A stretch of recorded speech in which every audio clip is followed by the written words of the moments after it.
Should we move on to my silver medal? Yeah. Deshaun. This was the biggest story of the week until the World Series happened. In terms of the sports world, Bob McNair. Yeah, Deshaun Watson is so good. We forgot they were owned by a racist. Yeah, Houston Texans owner, notorious, Cro-Magnon troglodyte, kind of like people knew him as like kind of a backwards thinker anyways, and so as far as all the owners who would have said this, I think he was like going to be first polled anyways. So that is unfortunate that you have someone like that who's running an NFL team. But Bob McNair basically said at a players meeting with Colin kind of in relation to the Colin Kaepernick thing and the protest. Wasn't no kind of. Yeah, well, it is. So he said that we can't let the inmates run the prison. Yeah. And we talked about it on Secret Black People meeting. Go watch if you haven't. It's actually it's really damn good shit. But let's first start with you and Russell, since we've already talked about it on Secret Black People meeting. What did you think of the Bob McNair situation? All right, so I'm not saying that you can give it that much energy, deserve that much energy, but I'll say this: awful analogy. At all that an owner thinks that way of the players because, to him, I mean, he is the warden and the players and the people, not even just the players, the people who are employees are the prisoners. Right. That's the way it works. Yeah. Like when you have a whole lot of money and a whole lot of people who work for you, that's the way you think. Right. And I'm not saying every billionaire out there thinks that way, exactly. But maybe the other 29 who own NFL teams do. Right. Talk about it I think we have mentioned this at least once a show. Maya Angelou, when somebody shows you who they really are, believe them. Believe them.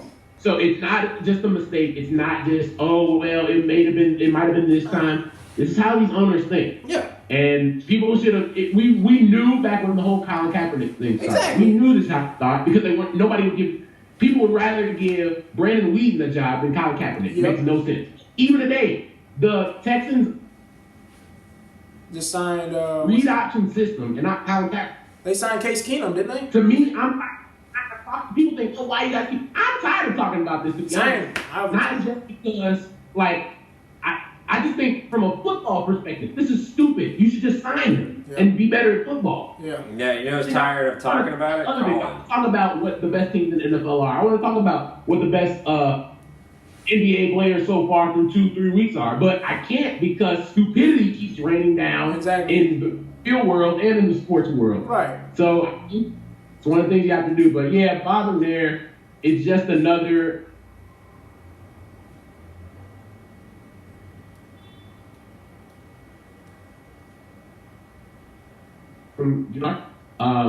And to me, I'd rather know this is how you know people use because don't hide.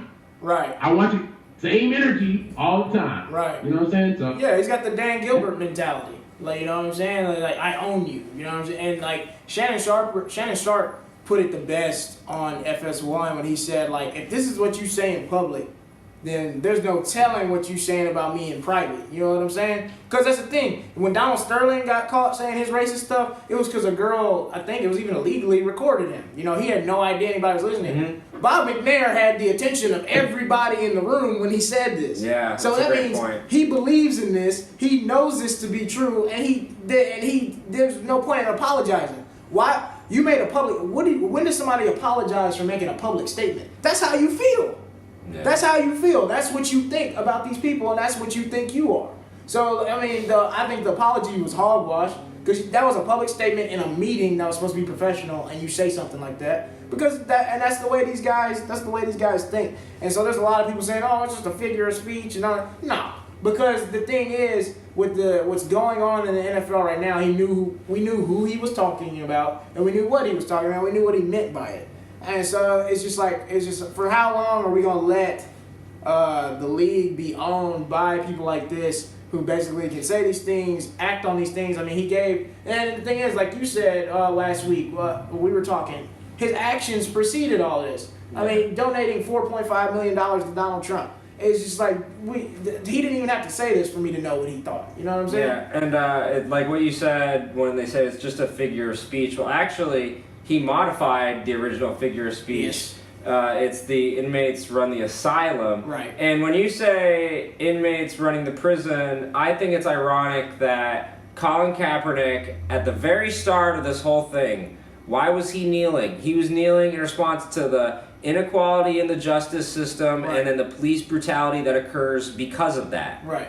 And so basically, Colin's doing that, and like you said, Bob McNair donated $4.5 million to Trump and $1.5 million to Mitch McConnell, who are the two politicians that propagate the privatized prison phenomenon that is probably the biggest contributor to what Colin Kaepernick is protesting. Exactly. So, in the end, your very innocent statement actually proved everything Colin knelt for in like one very ironically, concise way. You just you didn't even know you did it. Yeah. But it's just like, what you say about these people running it, they're gonna always run it until the other owners vote them out, and that's a tough thing when there's there's 32 NFL teams, one of them is owned publicly, the Green Bay Packers, so there's essentially 31 owners, and that you have to have a large consensus in that group to do anything. And when do old white men like to change drastically? No.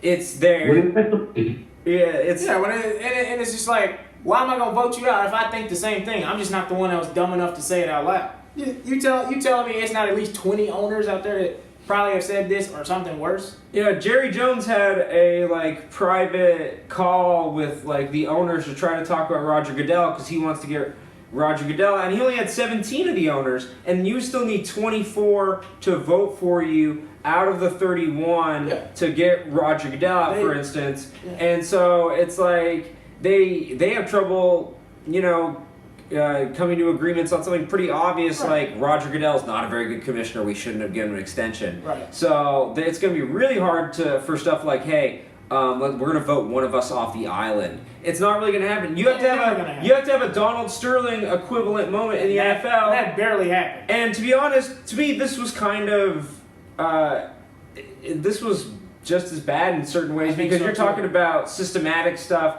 There are so many black men in jail who are just in jail under suspicion of being black, essentially, and so it's just. To talk about it that way, it's really insensitive, and he has no empathy, and I think that's the biggest thing. Yeah, and what you were saying is great. They created a system in the NFL where the owners will always be protected. You create a system where 32 old rich guys, it takes how many out of the 32 to vote somebody out? 24. 24? That ain't never gonna happen. It's 24 because you have to have over a 3/4 majority. That ain't never gonna happen. Yeah. A lot of these guys invest money together. You think these guys hate each other because they own different teams? They could care less about that kind of stuff. They're about making money. They're about keeping these teams in the black. They won the Super Bowl. Right. The team won the Super Bowl. Cool. I made $1 billion. That's what's the point. And you guys bring up a really good point. What happens to the players if they don't do well? They get fired. What happens if the players talk out? They get traded. Like Dwayne Brown, he spoke out against Bob McNair, and now he plays for the Seattle Seahawks. Yeah. It actually worked out pretty good for him, but still, he now plays for the Seattle Seahawks. He got traded because of his statements. Yeah. And I think the whole Houston Texans would want to trade your ass, Bob McNair. And they can't do any of that. Right. DeAndre Hopkins took a personal day. First of all, when you're the owner and you're making your own team take personal days, almost walk out, you're hurting your team. Right. It's like, and when players hurt their team, they get cut. Right. They get traded. Right. But when an owner does it, it doesn't matter. And I think it's just obnoxious. Yeah, it's crazy how a league that's so entertaining that we watch week to week is owned by guys who donate and endorse people that make money off black people being unfairly in prison, but then they have a league that's 70% black and brown. That's crazy to me. Yeah. And it's allowed to happen because the rich are always protected, and they've created this system where their asses are always, good. You know, let's wrap it up with this. There's a rooting rule for coaches. Should there be a rooting rule for owners? I mean, how would that happen? That's the Like, I don't know how you enforce. I don't know how that would be. I guess the way it would be like the next time like multiple bidders come up for a new stadium or for a new ownership, like you'd have to have one minority person bid for it. Yeah, I mean, I guess. Or like an ownership group that has a minority. Yeah, that's what I'm saying. I know it would lead to tokenism and a lot of this stuff, but in the end, the Rooney Rule has proven to be effective. There have been more black coaches since the Rooney Rule is great because it's not so much a business decision. It's we're hiring people based on skill and these kind of things. And black coaches have proved to do just as well as white coaches. Whereas owning a team